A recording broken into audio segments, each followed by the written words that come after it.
करें तो इतिहास समरसता का भेदभाव मूलक रहा है। आरएसएस का एजेंडा है कि शोषक जातियां जब तक शोषण करती रहे और कमजोर आदमी उस शोषण को सहन करता रहे, उसको बोलते हैं सामाजिक समरसता। और जब पीड़ित व्यक्ति प्रतिरोध करता है तो उसको बोलते हैं सामाजिक समरसता को भंग करना।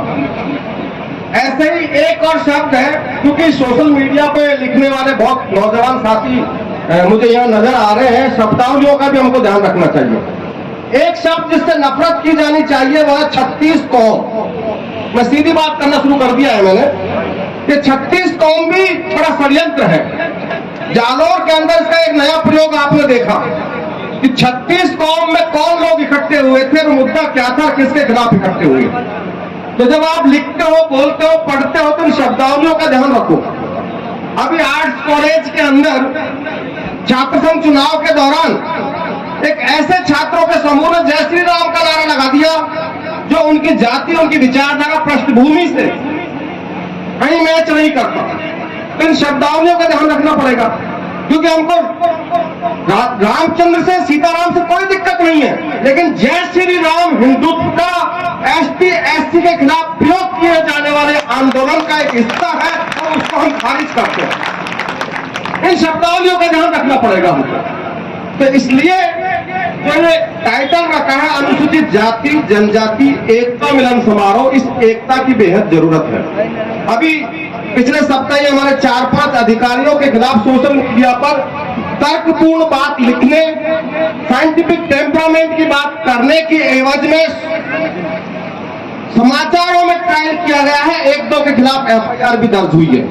यहाँ हमको एकता दिखाने की जरूरत है, क्योंकि अगर ये लोग डिमोरलाइज हो गए तो आगे सोशल मीडिया जो मुहिम चला रहा है, क्योंकि मुख्य धारा का जो मीडिया है वो मनुवादियों का मीडिया है, वो आपकी बात न तो छापता है ना आपकी बात को जो है वो आगे एंडोर्स करता है। इसलिए हमारे पास ये हथियार है सोशल मीडिया। बहुत लोग इसकी आलोचना करते हैं, लेकिन आप लोगों के लिए अवसर है कि जो अरबों करोड़ों रुपए के अंदर जो मीडिया चलते हैं, आप केवल 10,000 5,000 के मोबाइल पे वो मीडिया चला सकते हैं, 1 लाख लोगों तक अपनी बात पहुंचा। इसका सदुपयोग करना चाहिए और ये सदुपयोग कुछ युवा कर रहे हैं, उनका हौसला आपको अफजाई करने की जरूरत है।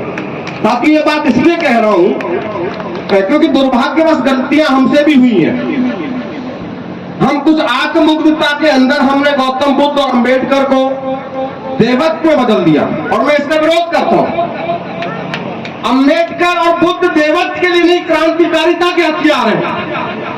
अंबेडकर का विचार लड़ने का हथियार है, पूजने का विचार नहीं है।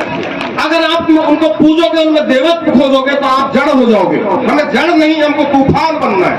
और तूफान में रवानगी होती है, तूफान में ऊर्जा होती है, तूफान में बदलाव होता है, उस बदलाव का हिस्सा बनना है। तो आप अंबेडकर और बुद्ध में देवत्व को नहीं, उसके अंदर जो क्रांतिकारिता है, उसका जो क्रांतिकारी विचार है, दर्शन है, उसको खोजने की कोशिश कीजिए। एक गलती और हुई है हमसे, वो है संविधान में अंधभक्ति करने की।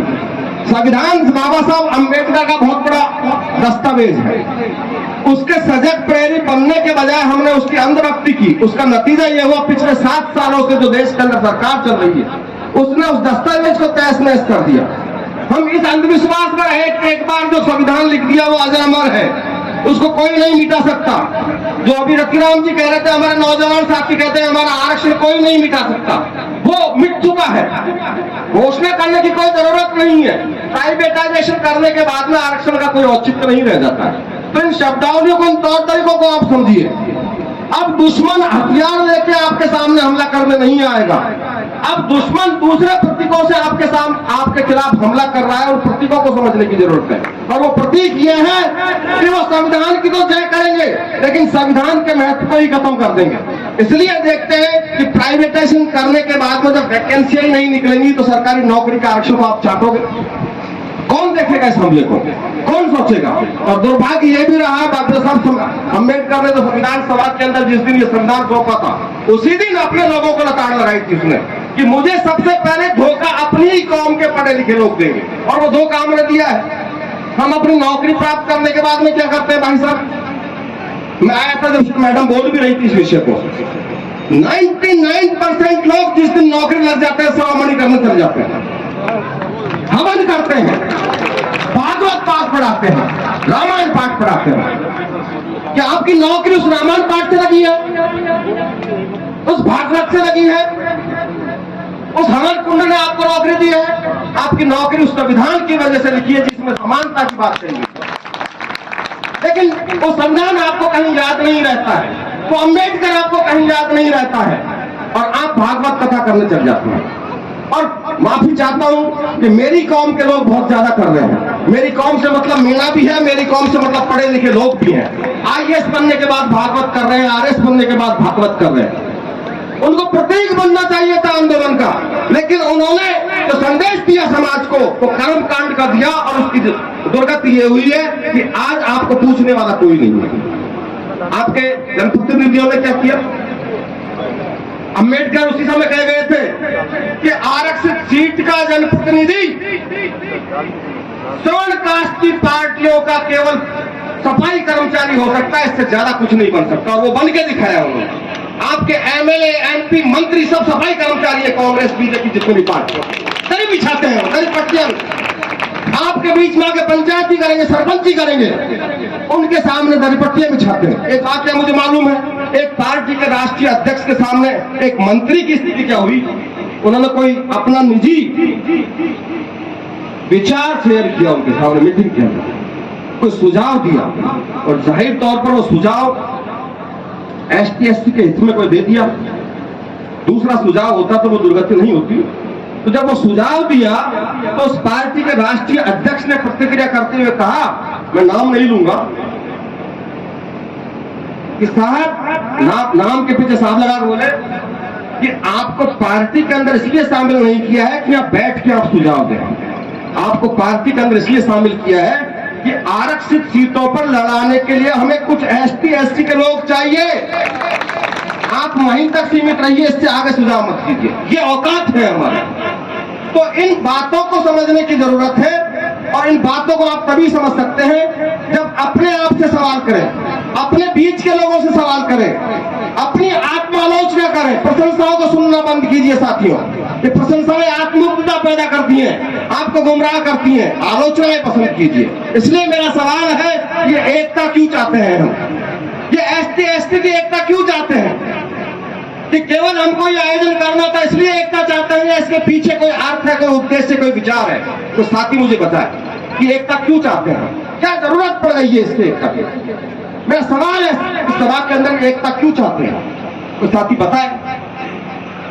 जब तक इसका हमको अर्थ मालूम नहीं होगा, इसके पीछे का उद्देश्य मालूम नहीं होगा, हम भटकाव में रहेंगे।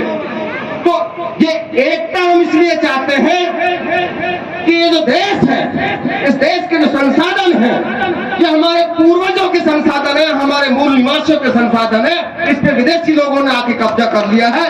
उस मूल स्थिति को लाने के लिए हमें एकजुट होकर संघर्ष करने की जरूरत है, और वो कोई एक व्यक्ति नहीं कर सकता, एक समुदाय नहीं कर सकता, एक तबका नहीं कर सकता, वो बहुजन करेगा।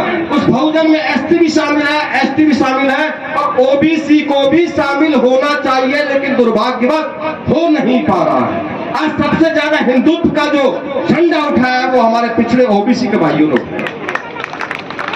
तो इस खतरे को समझने की जरूरत है, इस एकजुटता को समझने की जरूरत है, क्योंकि आयोजकों ने 5-6 मिनट का समय दिया था, इसलिए मैं ज्यादा समय का अतिक्रमण नहीं करूंगा। मेरे साथी भरतपुर से अरविंद वर्मा भी यहाँ आएंगे।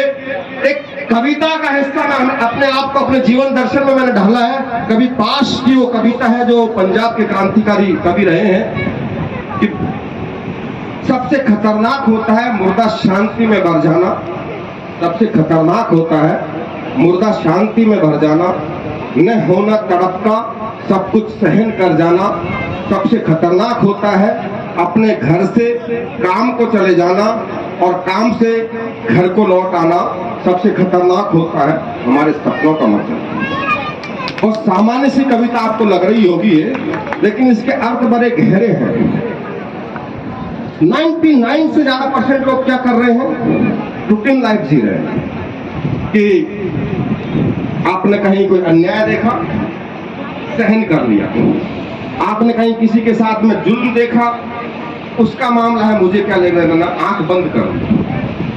आप तो रोजी रोटी धंधा कमा रहे हैं, नहा धो के अपने काम धंधे को चले गए, काम धंधा करके वापस घर आ गए, शाम को खाना खाए, सो गए, उठ के फिर काम धंधे पे चले गए। और इस 60, 70, 80 साल की जो आपकी जिंदगी है, उसमें कब आपके ख्वाब खत्म हुए, कब आपकी जिंदगी खत्म हुई, कुछ आपको अर्थ उसका पता चला नहीं। तो ये जिंदगी अगर हम जी रहे हैं तो ये भाई साहब जानवरों से भी बढ़कर जिंदगी है। जानवरों के भी कुछ ख्वाब होते हैं, कुछ सपने होते हैं। इंसान के ख्वाब और सपने उससे बड़े होने चाहिए, और हमारा सपना, हमारा ख्वाब भी होना चाहिए। ये देश हमारा है, इस देश के जो संसाधनों पर मालिकाना हक हमारा होगा, इस देश की जो नीति निर्माण होगी, उस नीति निर्माण का हिस्सेदार हम बनेंगे। किसी और के इशारों पर अपनी हम बात नहीं करेंगे। तो ये जब तक आप ख्वाब नहीं पालोगे, जब तक आप दूसरों के इशारों पर दरी पट्टियां बिछाओगे, चाहे आप मंत्री बन जाए, चाहे आप मुख्यमंत्री भी बन जाए। इस देश के अंदर प्रयोग होते हैं चुनावों से पहले, और वो प्रयोग क्या होता है कि जब एसटी एससी की आवाज उठती है तो उसको खुश करने के लिए चुनावों से 4-5 महीने पहले किसी दलित को मुख्यमंत्री बना देंगे, केवल खुश करने के लिए, क्योंकि मालूम है चुनाव हारने वाली है पार्टी आपकी। पंजाब के अंदर ये प्रयोग किया गया, और भी प्रांतों के अंदर ये प्रयोग किया गया। आपको मुख्यमंत्री बनाना तो 5 साल के लिए क्यों नहीं बनाते आप? लेकिन चुनाव से पहले जब डर होता है कि हारने वाले हैं, तो आपने किसी एसटी एससी के या किसी और ऐसे व्यक्ति को मुख्यमंत्री बना दिया कि हार का ठीक है उसके ऊपर। फिर कभी संभावनाएं ही खत्म हो जाए नेतृत्व की, तो ये संभावनाएं खत्म करने की कोशिश की जाती है। षड्यंत्रों को आप समझिए, ये षड्यंत्र जो है एक व्यक्ति के खिलाफ नहीं है, पूरी समुदाय के खिलाफ है, पूरी मेजोरिटी के खिलाफ ये षड्यंत्र है। आप राष्ट्रपति बनाएंगे, पहले एक दलित को राष्ट्रपति बनाए, उनके कार्यकाल के अंदर आप देखिए कितने दलितों को पर हमले हुए। लेकिन जब बात की जाती है अधिकारियों से तो क्या जवाब देते हैं? आपके लोग तो राष्ट्रपति भी बन गए, फिर भी आप चिल्ला रहे हो। मैं कॉलेज शिक्षा के अंदर, कॉलेज शिक्षा के अंदर 153 पद जो है एसटी एससी के खत्म कर दिए गए। उसके लिए आंदोलन किया, मुद्दे उठाते तो कहते हैं आपका व्यक्ति तो ज्वाइंट डायरेक्टर बना हुआ, फिर क्यों चिल्लाते हो? तो हमारे लोग जो एसटी एससी के हैसियत से पदों पर बैठते हैं, उनको भी ये जानना पड़ेगा, या तो आप पदों पर ना बैठे, और अगर बैठते हैं तो एसटी एससी के मुद्दों के खिलाफ कोई अहित होता है तो आपको बोलना पड़ेगा, अन्यथा आपको अपनी कुर्सी खाली करनी पड़ेगी। अब एक राष्ट्रपति आपने एसटी का बना दिया है, और पता चला है कि 3-4 फैसले एसटी के खिलाफ ले लिए सरकार ने। अभी पूरे 5 साल का कार्यकाल बाकी है। पिछले 5 सालों में दलित राष्ट्रपति के कार्यकाल में एसटी भाई बहनों की नंगा कर करके पिटाई की थी। अब शायद मुझे संभावना है कि एसटी भाई बहनों का नंबर है कि उनको 5 साल नंगा कर करके पीटा जाएगा, क्योंकि आपका जो है समुदाय का कोई व्यक्ति राष्ट्रपति बन गया है। जब आप शिकायत करेंगे, तब अभिव्यक्त करेंगे, तो ये कह दिया जाएगा कि आपके समाज का तो जो है राष्ट्रपति बन गया, फिर क्यों चिल्ला रहे हो? तो इन षड्यंत्रों को, इन प्रतीकों को समझने की जरूरत है साथियों, और ऐसे आयोजन बार बार करने की जरूरत है। क्योंकि मैं सीधी सीधी बात करने के लिए कुख्यात हूँ, ज्यादा नहीं बोलूंगा, क्योंकि अभी भी ट्रांसफर करवाने का षड्यंत्र चल रहे हैं। एक लिस्ट परसों आएगी, शायद मेरा भी नाम आ सकता है उसमें, कोई बात नहीं, जहां भी रहेंगे बात करेंगे। इससे पहले 2018 के अंदर सेव एजुकेशन, सेव यूजीसी की तख्ती लटका कर एक आंदोलन किया था, 5 दिन बाद नगर के अंदर भेज दिया था। भाई साहब बहुत मिले थे। तो अब एक लिस्ट और परसों आने वाली है, हो सकता है तबादला सूची में नाम हो, लेकिन कोई बात नहीं, जहां भेजेंगे वहां ऐसे ही आयोजनों का हिस्सा बनो।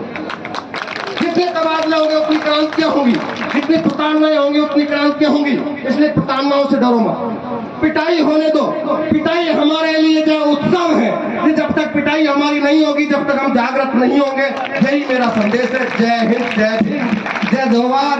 और यहाँ साहू महाराज को पहली शिक्षिका सावित्रीबाई फूले, गौतम बुद्ध, भीमराव अंबेडकर,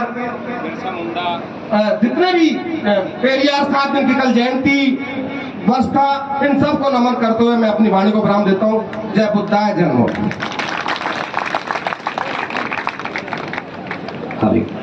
बहुत बहुत शुक्रिया डॉक्टर साहब।